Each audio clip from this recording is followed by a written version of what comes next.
दोस्तों नमस्कार। आपके YouTube channel target with SSC 360 पर आप लोगों का स्वागत है। गणित की कक्षा 11 की ऑनलाइन क्लासेज आज से प्रारंभ की जा रही हैं। तो आपके जिस चैप्टर से हम शुरुआत करने जा रहे हैं उस चैप्टर का नाम है सरल रेखाएं। इसके बारे में थोड़ा बहुत आप पिछली कक्षाओं में पढ़ चुके हैं, तो थोड़ा सा आपको पहले हम बेसिक चीज़ें बताएंगे, उसके बाद हम आगे बढ़ेंगे। तो देखिए, सरल रेखाओं में सबसे पहले आपसे जो चर्चा की जाती है वो चर्चा की जाती है भुज और कोट के बारे में। किसके बारे में? भुज और कोट के बारे में। यानी कहने का मतलब भाई जो चीज़ें आपको थोड़ा बहुत पहले से पता हैं उन्हीं चीज़ों के बारे में जानकारी देने के बाद आगे हम थोड़ा सा बढ़ाएंगे प्रक्रिया को।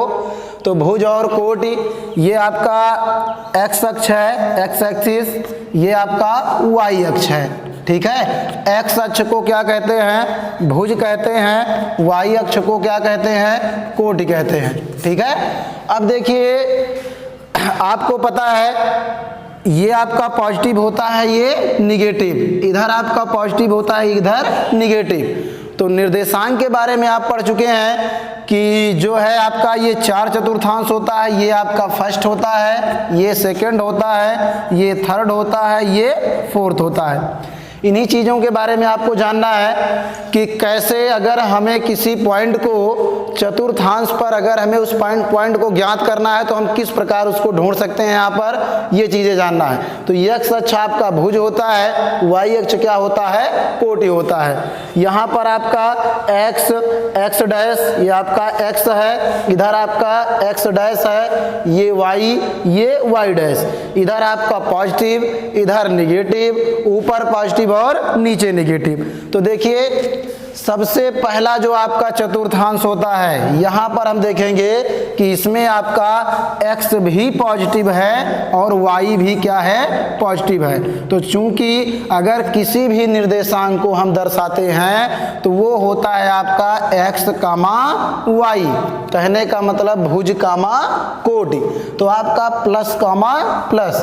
अब दूसरा जो चतुर्थांश है, यहाँ पर देखेंगे दूसरे चतुर्थांश में देखिए सबसे पहले जो x वाला है आपका ये निगेटिव है और जो y वाला है ये क्या है? आपका पॉजिटिव है ना।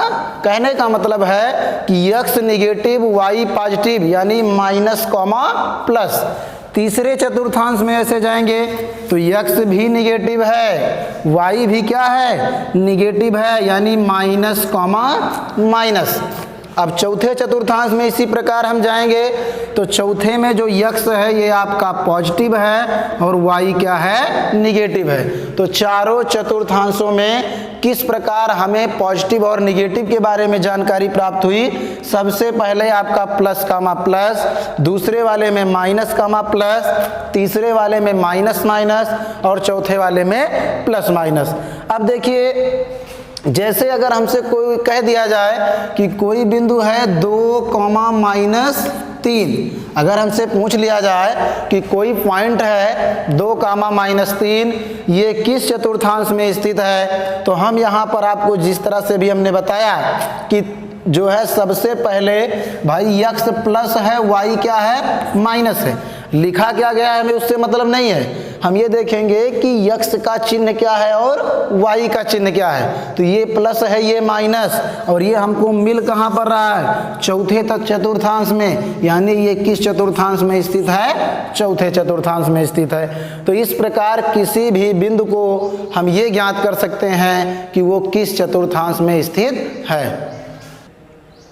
थोड़ा सा आगे हम जानकारी प्राप्त करते हैं उसके बाद कि x अक्ष पर चली गई दूरी और y अक्ष पर चली गई दूरियों को हम कैसे ज्ञात करते हैं। तो देखिए सबसे पहले ये आपका x है, ये x डैश है, ये y है, ये y डैश, ये आपका क्या है? मूल बिंदु है जिसका निर्देशांक कितना है? 0, ये डिनोट करता है कि हम तो ना ही बिल्कुल दूरी x अक्ष पर गए हैं और ना ही y अक्ष पर गए हैं। ये मूल बिंदु ये प्रदर्शित कर रहा है।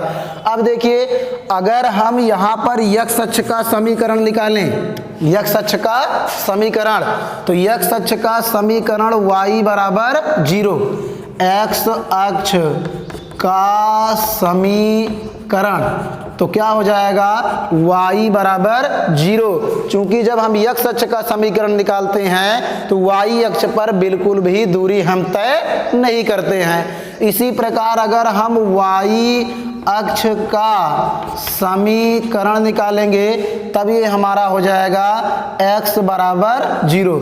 जिस प्रकार x अक्ष का समीकरण y बराबर 0, उसी प्रकार y अक्ष का समीकरण x बराबर 0।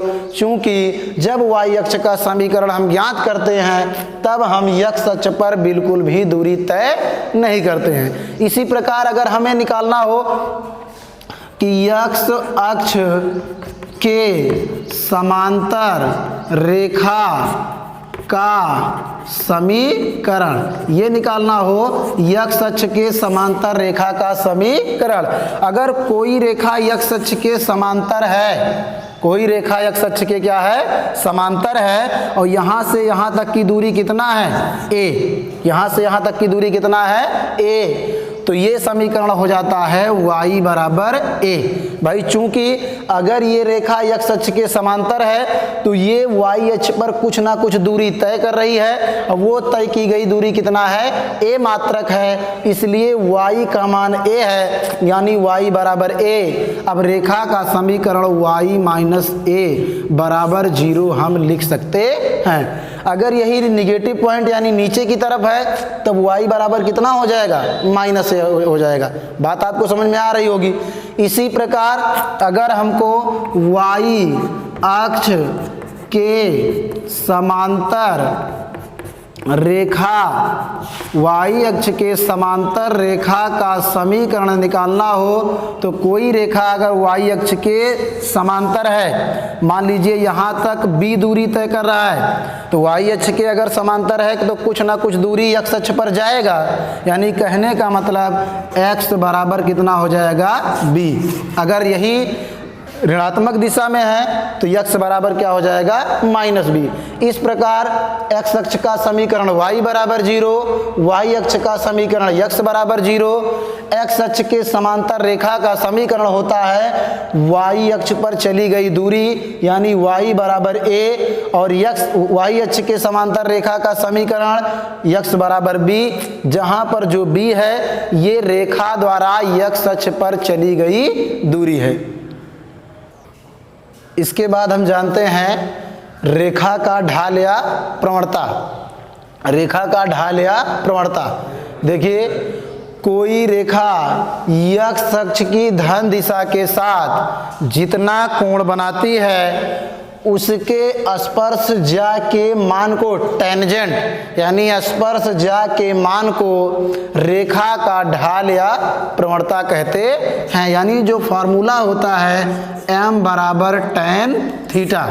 कोई रेखा x अक्ष की धन दिशा के साथ जितना कोण बनाती है उसके स्पर्शज्या के मान को, उसके टेंजेंट के मान को रेखा का ढाल या प्रवणता कहते हैं। यानी किसी रेखा के x अक्ष की धन दिशा से जो झुकाव कोण है, अगर उसके हम tan में मान निकालें, टेंजेंट निकालें उसका, तो जितना आता है वही क्या हो जाता है, रेखा का ढाल या प्रवणता। फिगर में जैसा कि आप देख रहे हैं ये आपका x एक्सिस है, ये y है, यहाँ पर एक रेखा है जो मूल बिंदु से होकर के जा रही है और इधर भी कोण बन रहा है, लेकिन हमको मतलब क्या है, वैसा कोण जो x अक्ष की किस दिशा से बन रहा है, धन दिशा से बन रहा है। क्या बन रहा है, x अक्ष की धन दिशा से।